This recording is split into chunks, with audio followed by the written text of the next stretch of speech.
అసలు VIT triple E exam రాయాలా వద్దా? VIT college join అవ్వడం వర్తేనా? ఇది తెలుసుకోవడానికి వీడియో ఎండ్ వరకు చూడు. Firstly VIT triple E exam గురించి చూసుకుంటే ఇదొక 2.5 అవర్స్ ఆన్‌లైన్ ఎగ్జామ్ అబ్బా! 125 క్వెషన్స్ ఉంటాయి.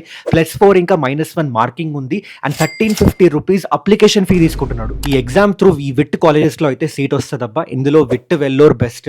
నెక్స్ట్ చెన్నై, ఏపీ కూడా పర్లేదు. కానీ భోపాల్ అయితే అస్సలు బాలేదంటున్నారు. రీసెంట్‌గా కూడా న్యూస్‌లో వచ్చింది. ఇక మీరు ఫీజు చూసుకుంటే 15-20 లాక్స్ 4 ఇయర్స్‌కి అయితే పక్కా అయితదబ్బా! అన్నీ కలుపుకొని. మరి ప్లేస్‌మెంట్స్ చూస్తే సీఎస్‌సికి మంచిగా ఉన్నాయి. Almost 90% placement rate, average package 14-15 lakhs per annum, ఇంకా హైయెస్ట్ ప్యాకేజ్ 1 క్రోర్ కూడా వచ్చిండే. కానీ వేరే బ్రాంచెస్ చూసుకుంటే ఆ లెవెల్‌లో అయితే లేవబ్బా ప్లేస్‌మెంట్స్. అండ్ స్ట్రెంత్ కూడా చాలా ఎక్కువ. కాంపిటీషన్ పిచ్చి పిచ్చిగా ఉంటది. మరి విట్ ఎగ్జామ్‌కి అప్లై చేయాలా వద్దా అంటే నేను చెప్పిన ఫీజ్ నువ్వు అఫోర్డ్ చేయగలుగుతాయి అండ్ సీఎస్‌సి సైడ్ నీకు ఇంట్రెస్ట్ ఉంటే మంచి ఆప్షన్ ఇది కన్సిడర్ చేయొచ్చు. మార్చ్ 31 వరకు అయితే అప్లికేషన్స్ ఓపెన్ ఉన్నాయి. నీకు ఇంకా వేరే కాలేజ్ అండ్ ఎగ్జామ్ గురించి రివ్యూ కావాలంటే ఆ కాలేజ్ పేరు కొట్టేసి మేము చూసుకుంటాం.